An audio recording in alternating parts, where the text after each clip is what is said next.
અંકલેશ્વર હાસોદ પંથકમાં લાંબા સમયથી રાહ જોવડાવ્યા બાદ આજે વહેલી સવારથી જ મેઘરાજાએ ધમાકેદાર બેટિંગ શરૂ કરી છે.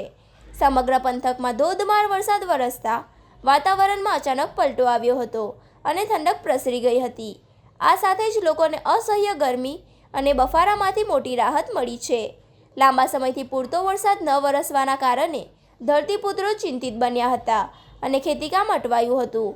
જોકે આજના સાર્વત્રિક વરસાદથી ખેડૂતોના ચહેરા ખીલી ઉઠ્યા છે. ચોમાસાનો વિધિવત પ્રારંભ થતાં જ ખેતરોમાં વાવણીની કામગીરીને વેગ મળ્યો છે. હવામાન વિભાગના જણાવ્યા અનુસાર આગામી દિવસોમાં પણ પંથકમાં હજુ સારો વરસાદ થવાની સંભાવના છે. વરસાદની સાથે ફૂંકાયેલા પવનના કારણે ગત રાત્રે અંકલેશ્વરના ભરકોદરા ગામ ખાતે આવેલા અયોધ્યાનગર 2માં મોટી દુર્ઘટના સર્જાઈ હતી. અહીં સોસાયટીમાં પાર્ક કરાયેલા 2 વાહનો પર અચાનક એક મહાકાય વૃક્ષ તૂટી પડ્યું હતું. આ ઘટનામાં એક ખાનગી કાર અને એક ટેમ્પો કચડાઈ ગયા હતા, જેના કારણે વાહન માલિકોને મોટું નુકસાન વેઠવાનો વારો આવ્યો છે. સદનસીબે રાત્રિનો સમય હોવાથી કોઈ જાનહાનિ થઈ ન હતી.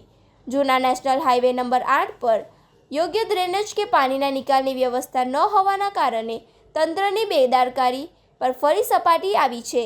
રાત્રિ તેમજ વહેલી પરોઢે પડેલા ધોધમાર વરસાદના કારણે અંકલેશ્વર જૂના નેશનલ હાઈવે નંબર 8 પર આવેલા પ્રતિમ ચોકડી નજીક સર્વત્ર જળબંબોળની સ્થિતિ સર્જાઈ ગઈ હતી.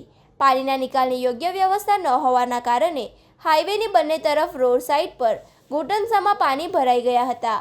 હાઈવે પર પાણી ભરાવાના કારણે વહેલી સવારથી જ નોકરિયાત વર્ગ અને વાહન ચાલકોને ભારે હાડમારી વેઠવી પડી હતી અને ટ્રાફિક જામના દ્રશ્યો સર્જાયા હતા.